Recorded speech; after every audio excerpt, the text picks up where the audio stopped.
मुग़लों का इतिहास हमारे देश के इतिहास का एक बहुत ही इम्पॉर्टेंट पार्ट माना जाता है।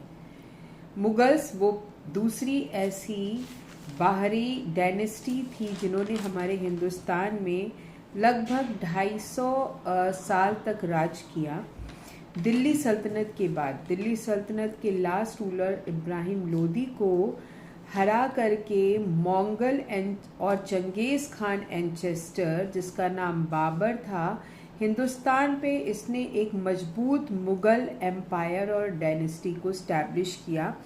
हालांकि ये मुग़ल्स भी इस्लाम धर्म से ही रिलेटेड थे, लेकिन इन्हें मुग़ल्स क्यों कहा जाता था? क्योंकि इसको स्थापित करने वाला बाबर चंगेज़ खान और मंगल डायनेस्टी का वंशज था।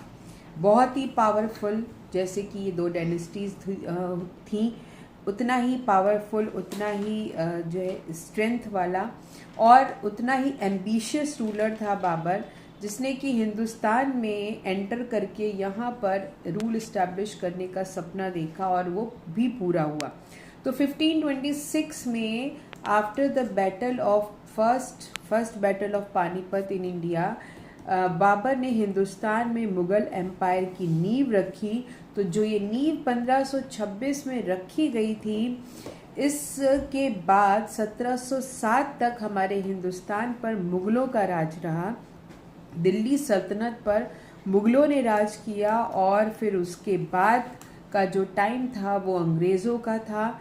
और फाइनली अंग्रेज़ों के बाद जो कि तीसरे बाहरी ऐसे मुल्क के लोग थे जिन्होंने हमारे हिंदुस्तान पे राज किया, लगभग 1757 से लेकर के 1957 तक। तो आप मान करके चलें कि लगभग एक बहुत बड़ा टाइम, यानी कि लगभग 800 साढ़े 800 साल का जो समय था हमारे हिंदुस्तान में, ये बाहरी शासकों का था, जो कि सेंट्रल एशिया और यूरोप कंट्री से हमारे हिंदुस्तान में आकर के बसे और यहाँ पर उन्होंने राज किया। तो अब बात करते हैं कि सोर्सेज, यानी मुग़ल एम्पायर के बारे में जानने के लिए कौन कौन से ऐसे सोर्सेज हैं जिससे हमें इस एम्पायर के बारे में पता चलता है। तो सबसे इम्पॉर्टेंट, जैसे सभी सोर्सेज की तरह होते हैं, लिटरेरी सोर्सेज और आर्कियोलॉजिकल सोर्सेज।